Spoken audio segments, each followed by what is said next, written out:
Welcome to the Land of Bet Sports Betting Show. Looking at the NBA on Thursday here. Only 5 games here on the slate after a nice 11 games to give us plenty of options on Wednesday. And we used that to turn things around. Had a little bit of a cold streak over the last 13, 14 days. Back up 4 units on Wednesday. So we're going to be looking at the bets I've got on Thursday. I've also got some looks to stay away from. Some things that I found that I feel like people are going to want to bet on that I would recommend either staying away or perhaps doing the opposite. So we'll take a look at a couple of those plays as well.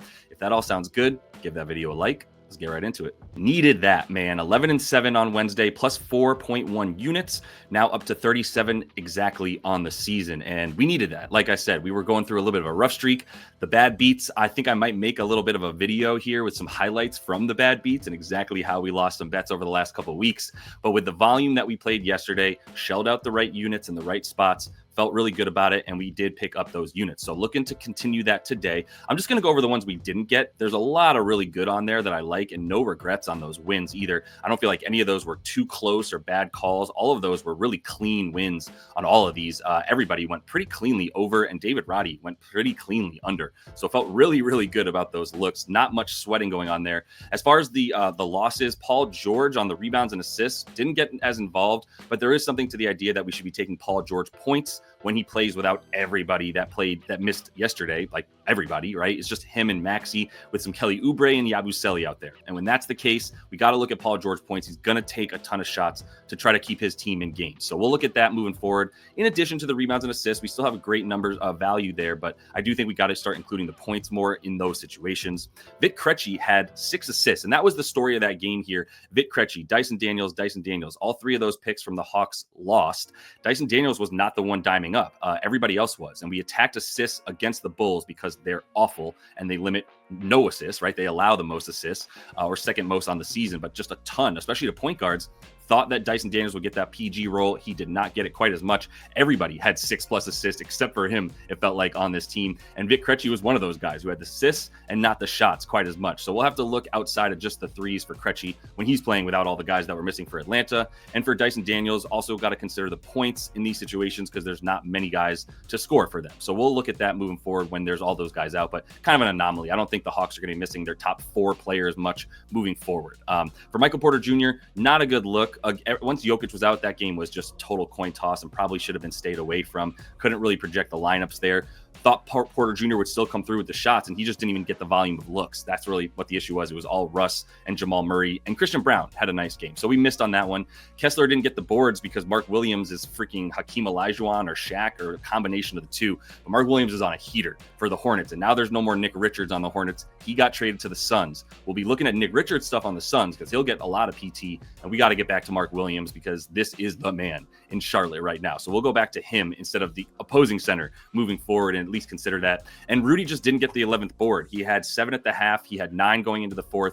He didn't get very much time in the 4th as that game ended up, they came back without him on the floor. So we lost minutes to Rudy as a result. I'm not that mad about it. Warriors, awful rebounding team. You take center rebounds overs against the Warriors consistently, and I'm going to keep doing that. But still very happy. 4.1 units, up 37 on the season. So I do have a little bit of a sale going for you guys. If you do want to jump into the VIP and not miss any of these plays, you can get 40% off your first month if you jump in using code OVER40. Got 5 codes that I made for that one. So go ahead and jump into the description of the video. That'll give you the link to the WAP.com channel. You can see it right there, WAP.com/land-your-bets, and you can get that free month. But let's go ahead and get ahead of stuff here for Thursday and get into these looks. Quick reminder, too, we do have the live show today, 5:30 p.m. Eastern, like we do every day. I know I missed yesterday. Really needed to focus and spend some solo time looking at all 18 bets that I put up yesterday. But we are back today with that 5-game slate. Going to find some value. You guys bring your bets, jump in the comments, and we'll go over everything together and find the best value as all these lineups and rotations are coming out around this time. So that's why it's crucial that we do the live show at 5:30 p.m. on the East Coast so that we do make sure we're in line with when all these rotational news and injury reports are being finalized. But I'm also going to be using Props Madness on the show as well as in this episode. So make sure that if you don't yet have an account with Props Madness and you do want one, use LYB for the code when you sign up. That'll get you 25% off your first first month. And you can also get a free trial for a week using that code. So go ahead and check that out using code LYB. And let's get right into it. Let's start with this Pacers and Pistons game. I've already got the man of the hour up. It's Andrew Nembhard. Because if you look at the injury report right now for this squad, you're going to see Tyrese Halliburton's name squarely on there. He's going to be questionable. He just missed the last game as well when they played, who did they play? The Cavs in the second leg of the back-to-back for the Cavs and the Pacers. We saw Halliburton miss with the same hamstring injury he had last year. And that's why I think he's out at least this game, if not a couple more. And when he does come back, I think we still have him on that like 20, 25-minute restriction that we saw last year when Halliburton came back from this exact same injury. So with that in mind, the fact that he's got props up and the fact that that means Andrew Nembhard's props are still at 12.5 points means this is a bet, because when Tyrese Halliburton, in my prediction, is ruled out, Andrew Nembhard stuff is going to go up, in my opinion, probably to about 14.5. It ended at 12.5 against the Cavs for Nembhard. He went under despite getting like 8 points in the first quarter and then ended, or at least the first half, and then ended with 10, which did not get you over the 12.5. Couple things. Cavs are very good. Pistons are good, not as good as the Cavs on defense, especially up top, where if you look at this stuff here on Props Madness, you'll see the season shot chart as well as play type analysis. And those are two crucial things that I'm using to also bet on Andrew Nembhard, because of the fact that they give up the 9th most points to the pick and roll ball handler. You can see up top in the shot chart, they give up the 3rd most points per game above the break. That's where you're going to see the point guard, the primary ball handler. Those types of players are going to be pulling up on the three-pointer. In the mid-range, you can see 24th right here in limiting mid-range points, 25th limiting extended paint points right here. They're 4th limiting stuff at the rim, because that is where Jalen Durant and whomever's playing center is standing. They play that dropped coverage, which allows teams to get shots out wide and in the mid-range as well. And that's where Nembhard is going to be doing the bulk of his damage. So I think the shots are going to be there a little bit more than the dimes. And I know we all want to go to the dimes because he had 16 potentials and 9 assists last game against the Cavs. The Pistons are still very good, 8th best at limiting assists. And when you're using Props Madness, if you hover over the next game right here, you can see a lot of the stats of that team. And for the Pistons, 8th fewest assists allowed. So although I still think he's probably good for the dimes, and you could add this to make it PA, points and assists combined at 18.5, still think that's a fine number. I do like the points a little bit more. And here's what I'm looking at on StatMuse. I already pulled up Andrew Nembhard with and without Tyrese Halliburton last year, because there's no games this season except for the last one game rather, with Halliburton out on the season. He's been very healthy this year. But last year, you can see when Nembhard is playing without Halliburton, he goes up by about 4 points per game, and he's averaging more this year than he was last year. So this going from 8.6 points to 12.5 is actually probably going to be a little bit better, even more like 12.5 going to about 15 in this game. And that's what I have him projected for, is about 14.6 points in 28 minutes in this game. And I think he might be good for 30. But the field goal attempts are also why I prefer the points a bit. Yes, he's almost doubling his assists from 3.5 to 6.5. Like I said, no problems with the assists if you want to add it. But I feel confident enough in the points that it's already on my card at 12.5. And I do think I'm going to ladder this to 15 plus as well. Let's drop down here into this Phoenix-Washington game. I think there's some value on some props in this game. Let's kick it off with Jordan Poole. This is a similar situation here to what I was just talking about with Nembhard. The point guard that plays against the Phoenix Suns is going to get his. This team is not good at limiting primary ball handler stuff. If we go down here to the play type analysis for Jordan Poole, we're going to see the pick and roll ball handler. The Suns team is just slightly better than the Pistons at limiting points to the pick and roll ball handler play. You've also got anything coming off screens, handoffs. You can see that kind of stuff is going to be who's ever involved in the on-ball action is what I'm trying to say, because you can see the Suns are 6th best at limiting spot-up shooters. So that's why if you're taking pull-up shots, which Jordan Poole is because he's got the ball in his hands, then you're going to want to take that guy. If you're the guy waiting for the shots on the wing for the ball to come to you off a pass and then you catch and shoot, you're not going to be open against the Suns. Mike Budenholzer is their head coach, and since he's been in Milwaukee, he makes sure that there's no catch and shoot available for the others, right? Whomever is the primary scorer and facilitator and playmaker and everything, which is Jordan Poole with the ball in his hands and no one really threatening him to take the ball out of his hands unless he wants to pass it to them. He's the guy to take in this one. 57% of his shots above the break. Phoenix 22nd, limiting points above the break, and they play a drop defense as well. You're going to see 26th right here in the extended paint. So Jordan Poole's floater game, going to be available. Jordan Poole's pull-up 3 game, going to be available. And 21.5 points for this man in a very good matchup without Malcolm Brogdon. You're still getting value on 21.5, especially when you look at Pinnacle here. This is the book I always tell you guys to keep an eye out for. This book is sharper. than the other ones. You can trust Pinnacle's lines as a lot more sturdy than the lines you're going to get from DraftKings and BetRivers and 365. They're just copycat books. So the fact that we're getting 21.5 points, which is a better number to go over than 22.5 for Jordan Poole, I love that for him in this game. Going to skip over the rest of the Wizards, but I do at least need to mention Brad Beal is out. And it's a little bit concerning that Tyus Jones' numbers have not jumped up because Brad Beal was ruled out and this stayed at 11.5. It's basically the same number. The assists, I believe, are the same as well, 5.5. That's been his number the whole time.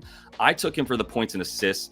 I took it before Beal was even ruled officially out. Once he got ruled officially out, this was an easy play for me. Obviously, without Beal, you're going to see more Tyus Jones, but it's not just going to be guaranteed that he, is going to be used a ton or whatever. The minutes are what I care about. I do believe we're going to be seeing him for about 30 to 32 minutes. Maybe you get a little bit of a bump if this game is a blowout and you have the backup point guard coming in and playing a bit more. He might start. So we have props up for him and not Royce O'Neal right now because he might start. But Royce O'Neal is also a good bet to start in this game with Tyus Jones coming off the bench to be more in that Brad Beal role. That's what I'm seeing. So I already bet him at 17.5 points and assists. But here's what I'm thinking is that Tyus Jones is not going to be ruled in as the starting lineup. He's going to be coming off the bench. And when guys are ruled not in the starting lineup and somebody else is, their props drop. So as soon as we get the news that Royce O'Neal is in the starting lineup or somebody that's not Tyus Jones is in the starting lineup, then we wait for his prop line to drop maybe to 16.5,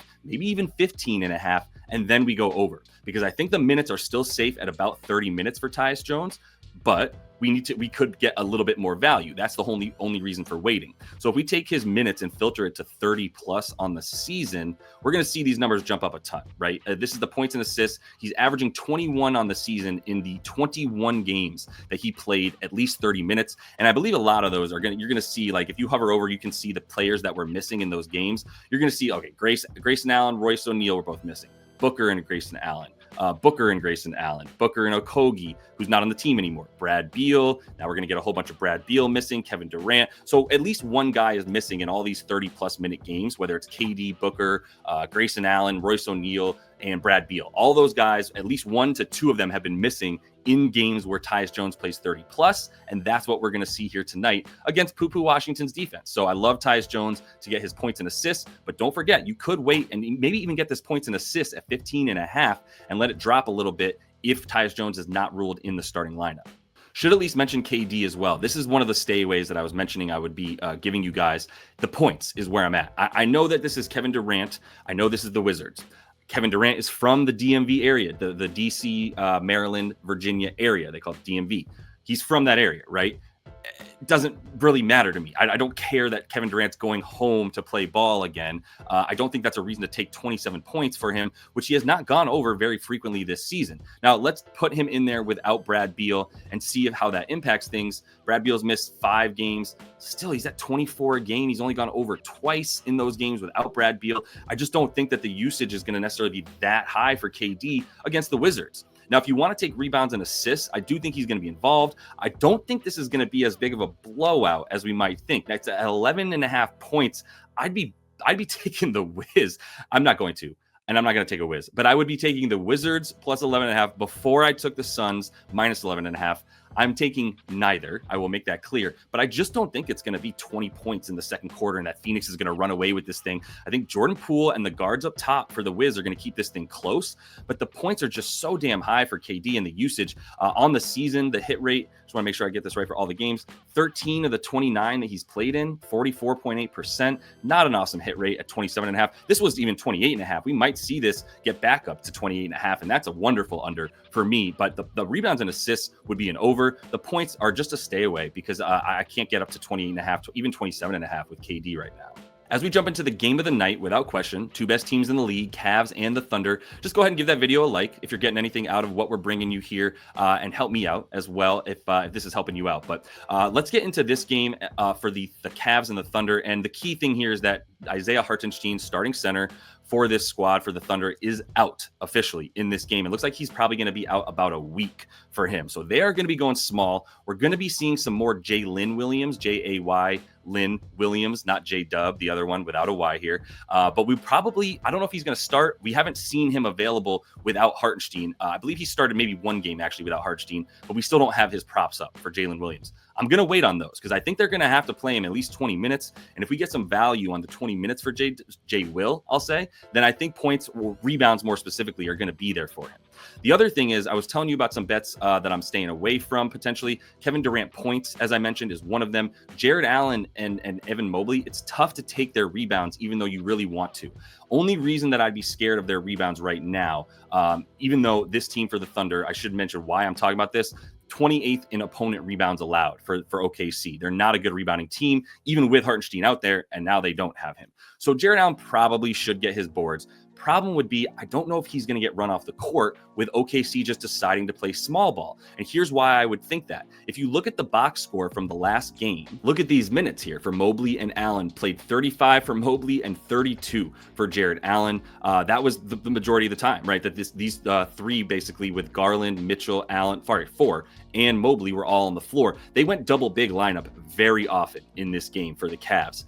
I think the Thunder need to try to combat that actually by going smaller. They're not going to battle these two guys effectively with their bigs. This is not how you want to play. So I think they just have to combat it by going entirely small. You saw Hartenstein had 30 minutes in this game as the center who needed to go up against that big lineup, and they still played him fewer minutes than you might expect. You thought maybe he'd get 34, 35, but I think we're going to see minutes bump up for Lu Dort, J-Dub. Shai's still going to play 38 to 40. They're going to make sure they're going to do everything they can to win this game. And then J Will right here, he played 11 minutes. I think we're going to see him for at least 20, probably 25 even in this game with the amount that they'll need some bigs, but they can still go small. He still stretches them out. And that's the thing about J Will versus Hartenstein. And the main point that I've buried here about not necessarily going with Jared Allen or specifically Jared Allen rebounds over, which is going to be a desire for a lot of people.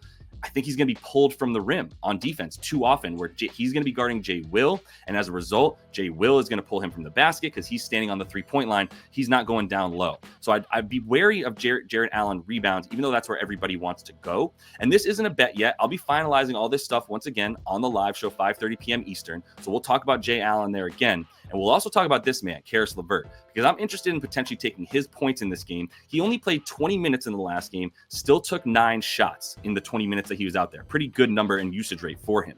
Now we're also seeing Ty Jerome, the guy who's in the backcourt with him on the second unit, right? It's Caris LeVert, Ty Jerome. They run shit in the second unit, but Ty Jerome might not play again for like the third or fourth game in a row. And even if he does, he's questionable. This is going to be a tough game for him. Caris LeVert's probably only going to get a bit more looks on the second unit for Cleveland than when Ty Jerome is out there. Plus, if they do go small, this is the man, if the Thunder go small, I should say, this is the man that you bring in to combat that small lineup because he's a good big guard. Like he's a good rebounding guard, very big and athletic, can guard lots of different positions. So I think he's going to be the versatile addition to this rotation and playing a bunch more minutes that you'll see that they need in this one. And if you were going to go with rebounds for a big guy, it would be Mobley for me before I went to Allen because I think he'll have to play a little bit more down low, but I don't know for sure. So both those guys are still a stay away for me on the boards. All right, I will see you guys on the live show, 5:30 p.m. Eastern, as we do each and every day. Also want to remind you one more time, if you want to use code OVER40, that'll get you 40% off your first month in the VIP. We are back up 37 units on the season, looking to get to 50 here in the next week or so if we can to maintain pace to get that 100 units that we're after on the season. So hopefully I'll see y'all at 5:30 p.m. Eastern. And until I do, happy betting.